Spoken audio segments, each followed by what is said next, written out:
This season of the Urban Conservative Podcast is brought to you by Newton for Senate, working to improve education, reduce taxes, and keep North Carolina #1 for business. Find out more at newtonforsenate.com.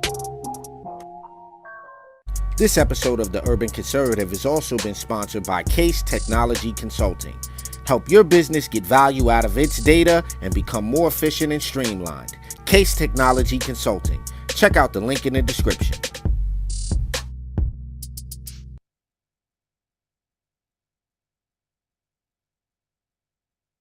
Episode of Top of the Morning is brought to you by Edward Jones financial advisor Kelly Harmon, providing you with well-researched guidance backed by Edward Jones' extensive team and technology that help you prepare for retirement, children's education, or other financial goals. Call 252-473-1006 or visit the link on the screen.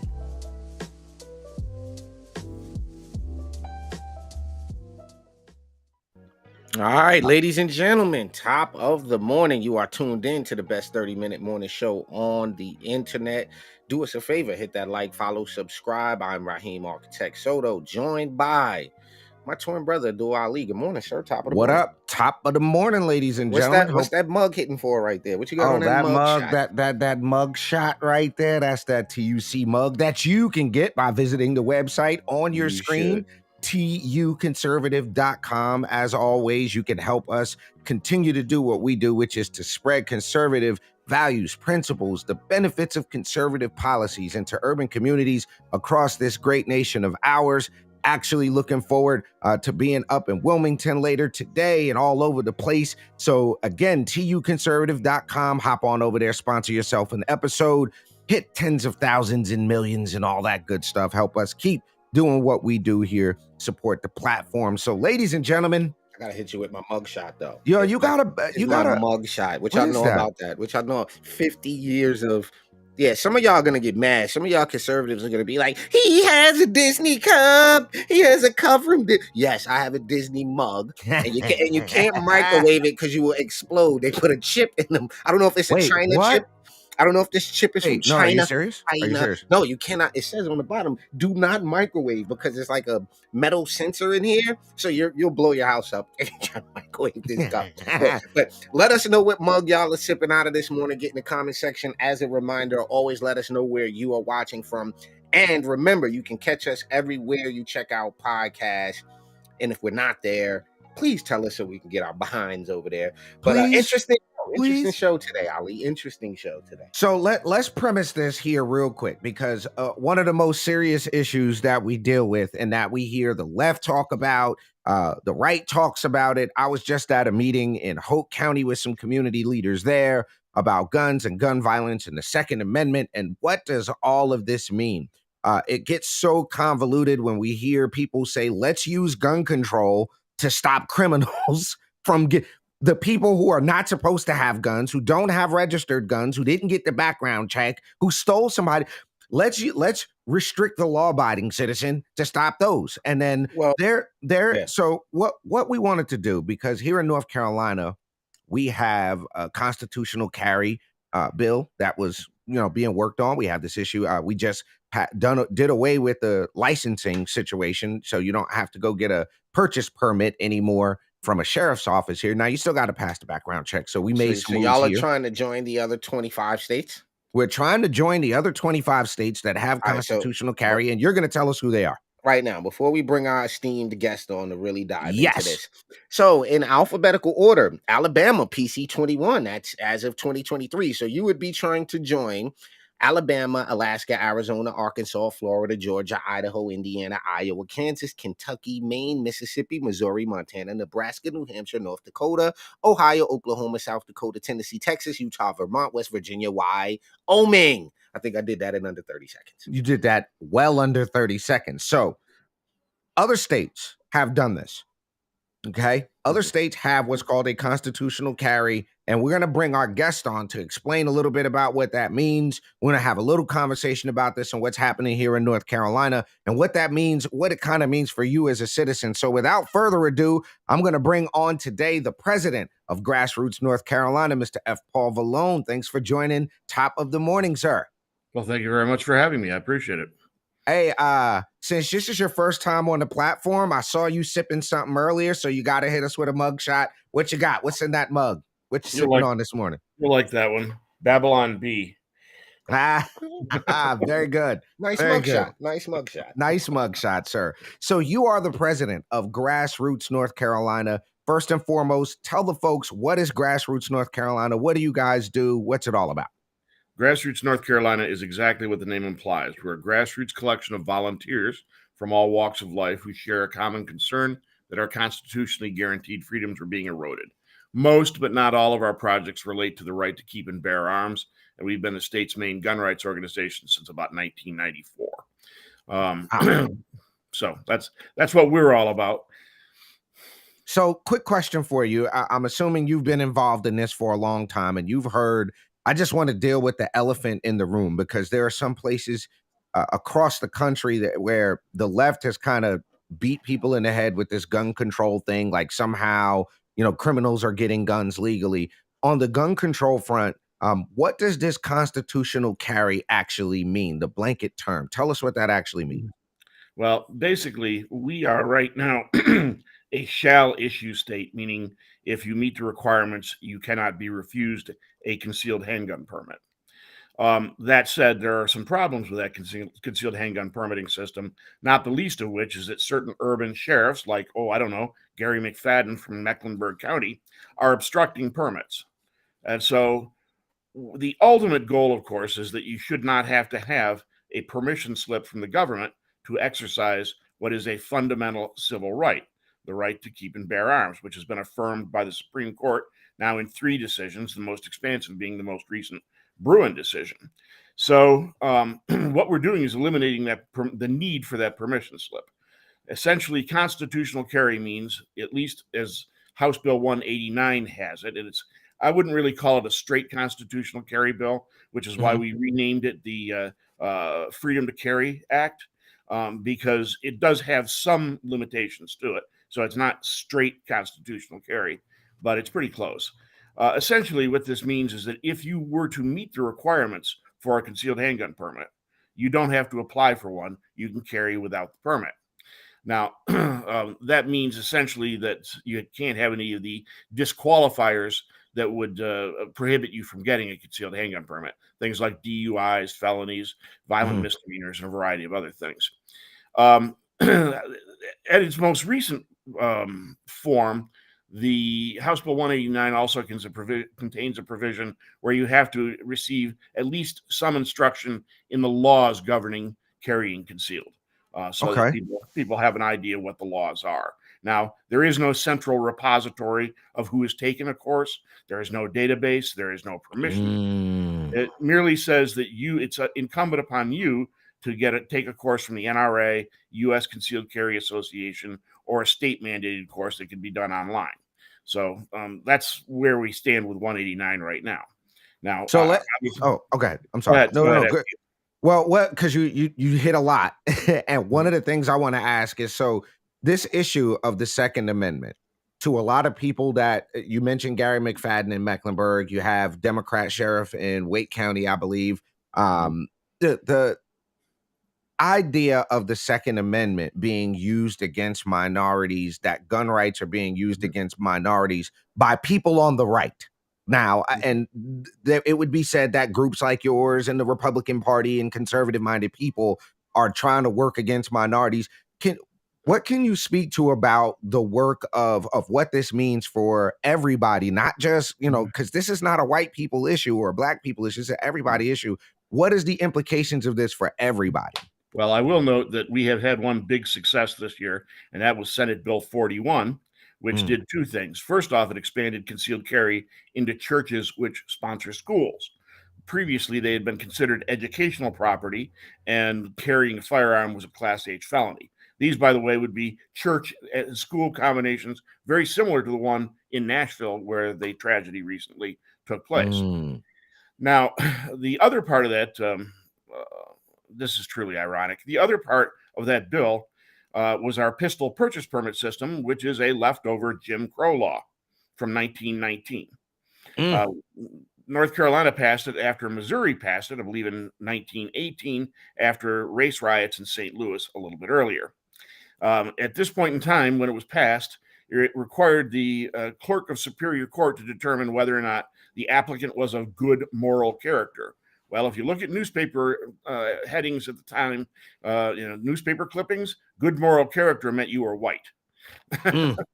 So, wow. Ironically, we just repealed the Jim Crow law, but I was fighting the NAACP and other organizations that wanted to retain the Jim Crow law. How's that for irony? Ironic. Ladies and gentlemen, we're talking with F. Paul Valone, president of Grassroots North Carolina. We're talking about concealed carry. What does that mean? Constitutional carry. What does this mean for your Second Amendments? We are going to take a real quick commercial break right here on Top of the Morning. Don't go nowhere. We'll be right back after this break. Just because you're black doesn't mean you have to vote Democrat. This year, in order to see benefits for our communities, we need to vote outside the box. Find out more by visiting us at tuconservative.com.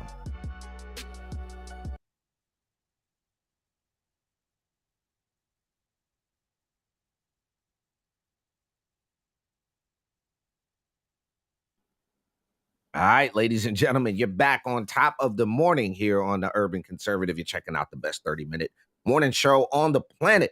We're talking about our right to bear arms this morning with the president of Grassroots North Carolina. So one thing that we noticed is there are a bunch of other states that already have a very similar law kind of thing on the books, right? How similar is this House Bill 189 that was up to what was in other states? I think, by the way, I think you might need to update your number a little bit because I believe it's now 27 states which have some form of constitutional carry. But there are all sorts of different combinations and permutations on this thing, and it varies widely from state to state. It's difficult to say how close North Carolina's is to some other states. What we've done in House Bill 189 essentially is to strike down the blanket prohibition on carrying a concealed handgun unless you have a permit, and added to the statute a number of provisions under which it simply says you can carry a concealed handgun providing you meet the following requirements. So it's very hard to compare in different states because they vary so widely. Fair. Rob, what you got? I got the number. It's updated. It's 27. It's 27. Yeah, 27. So what are the from your perspective, what are some of the impacts that the ability for a citizen to conceal carry? Because there's this idea that now there's going to be a free for all, as if we don't have enough violence already, especially within the Black communities. But from your perspective, is the ability to carry a concealed weapon without this permit process going to drive crime up in these communities? In your opinion? I mean, maybe not. I don't know. We've heard that every time we've expanded concealed carry.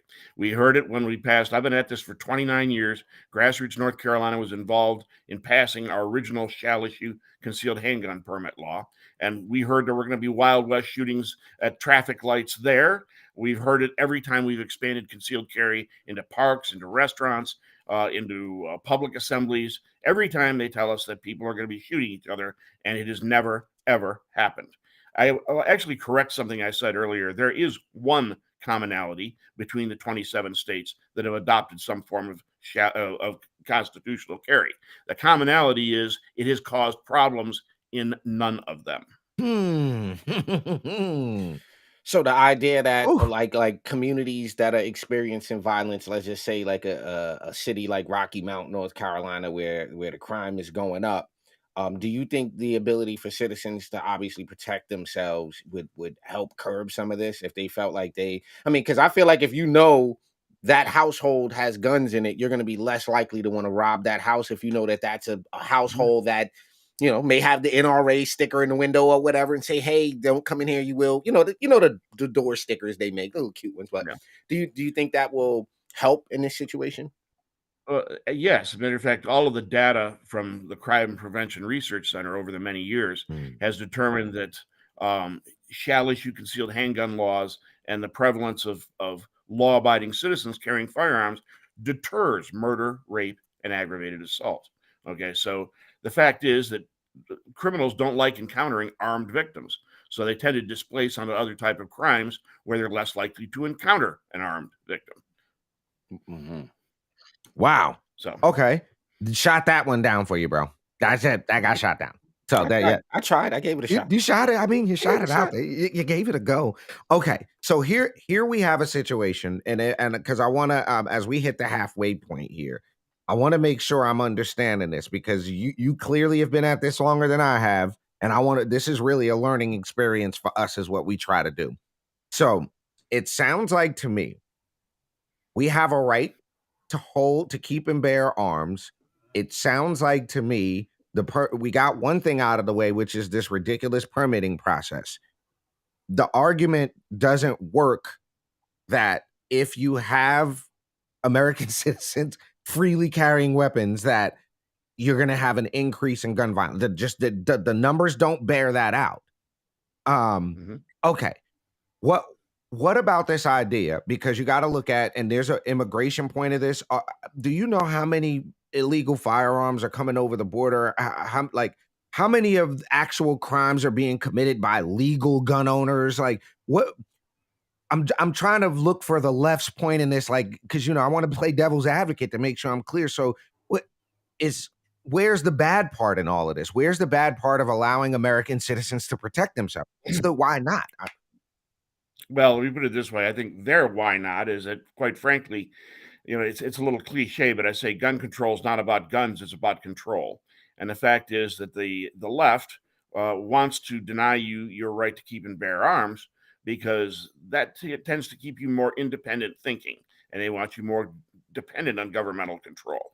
So I really think that the objective here is not to reduce crime. In fact, I just wrote a book called Rules for Anti-Radicals, a practical handbook for defeating leftism. Now, that's a play on Saul Alinsky's Rules for Radicals. And actually, one legislator who wrote the foreword for the book said I had, refined Alinsky's tactics and turned them mercilessly on the left. Now, one of the founding principles there is that Alinsky said this, all right, to organize a community, because he called himself a community organizer, you must first disorganize a community. In other words, they must destroy the existing society in order to create the great socialist utopia they envision.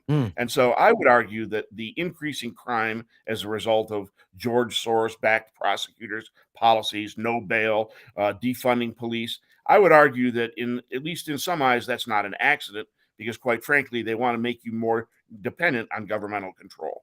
And so that's essentially what gun control helps them do. Wow. And that is the objective. If I can interject one thing here before we run out of time, House Bill 189 is stalled right now. And the reason it's stalled is that, unfortunately, the NRA came out against the bill. Whoa. Okay. Now, the NRA has largely been absent in our legislative session because, quite frankly, they're about to go broke, by all accounts anyways. And they have some internal strife going on. They're being investigated by the Attorney General of the state of New York and a variety of other things. They've got litigation going basically because Wayne LaPierre and company have allegedly been bilking the NRA for millions of dollars.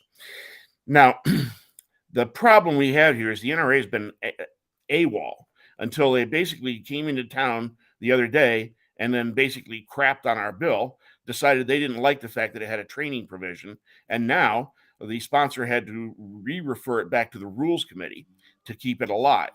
And so it's kind of on life support right now. So we need people to contact both Speaker Moore and also Senate President Pro Tem Phil Berger, because the Berger said, and I understand this. He said we've given them one gun bill already. I think that's about all the gun bills we're going to do this session. And as I said, we beg to differ. I appreciate everything the legislators have done for us so far, but the job's not done yet.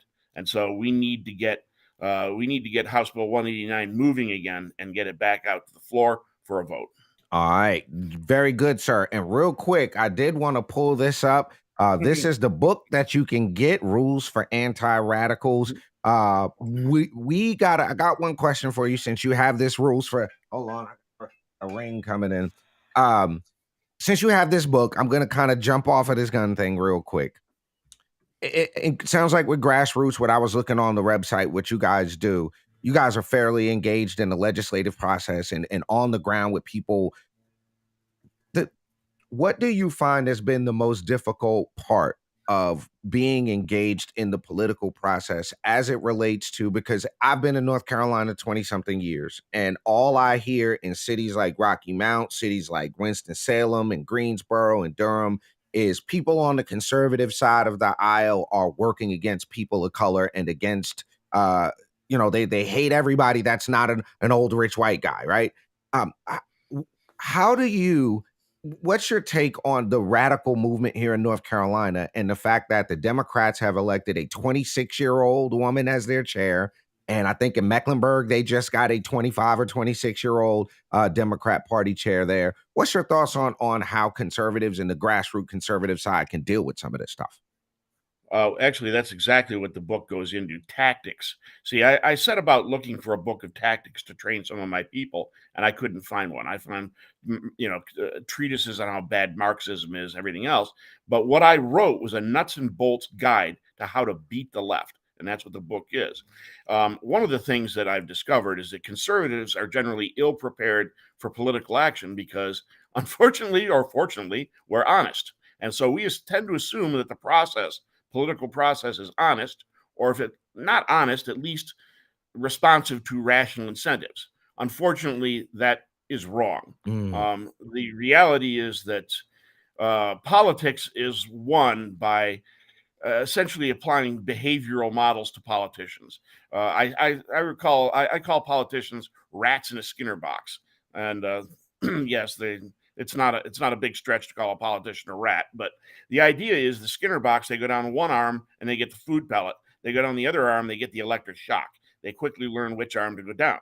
So what we do in grassroots mobilization is we apply or withhold the four things that a politician loves most: votes, money, power, and public accolades. That's the model that grassroots North Carolina uses. It's the model we've used to pass concealed carry, concealed handgun reciprocity, statewide firearm preemption, castle doctrine, stand your ground, and a variety of the expansion of concealed carry into state municipal parks, restaurants, public assemblies, and much more. So that's the model we use. And actually, I wrote the book not just for the dedicated political activists, but also for people to use in daily life, to keep the woke mob from controlling you in daily life. And this could be, it could be your HOA, it could be your school board. There's a lot of school board battles going on right now over the indoctrination of children with transgender radicals and whatnot. So I had two guys that bought the book, used it to create a political action committee, and took out two sitting county commissioners. I believe that was in Stokes County. So this stuff works, and as soon as conservatives realize what works, then we can go ahead and counter what the left has been doing to us for, Rules for Radicals came out in 1972. So 51 years they've been using these tactics to hijack America's cultural institutions, media, and schools. And of course, the media narrative is, you're correct, that the conservatives are the ones taking advantage of minorities. The reality is that it's the Democrat Party doing it, and they have been doing it for generations now. So, wow, what a great way to put a nice little exclamation point on that. Ladies and gentlemen, we've been kicking it with F. Paul Valone, president of Grassroots North Carolina. Again, you can find out more about their organization by visiting the website that you see on your screen. It is grnc.org. grnc.org. Remember, if you are in support of the constitutional carry, the Freedom to Carry Act, or some version of that, you are going to want to support this organization, be a part of it, and reach out to them. Again, grnc.org. You have been checking out Top of the Morning here on the Urban Conservative. We will be back with you live tomorrow. I got to give a big shout out to the New Hanover County Republican women. I will see you guys in a few hours. I'm about to beat these streets and hit the road and come see y'all and some business owners out there in Wilmington. So looking forward to doing that. And again, bro, what you got? Because I heard the breath. I got nothing. All I want to say is shouts out to everybody out here in Suffolk County. Keep your antennas up, folks, and pay attention to what's going on here, because again, we don't want our rights infringed, and it does say you cannot infringe upon the right to keep and bear arms. I did have another question, but we'll save that because we got to bring him. No. We hit the mark. I will bring it up. We got literally go. What Okay, you got? so give him a bonus. Get you what you got. Here's the bonus question. Does this have anything to do with sporting? Because I hear a lot of times with this First Amendment thing, but it only has to do, what do you need this to go hunting for? What do you need the extra clip on the gun? And why do you need the big doohickey with the light and the thing? And why do you need that? Yeah, that's the common lie. Obviously, the Second Amendment has nothing to do with sporting activities. Frankly, even self-defense is a secondary objective of the Second Amendment. The Second Amendment was intended by the framers to be the last in a series of checks and balances against the abuse of government. Okay, it's what puts teeth in the rest of the Bill of Rights and what keeps government honest. That's the objective.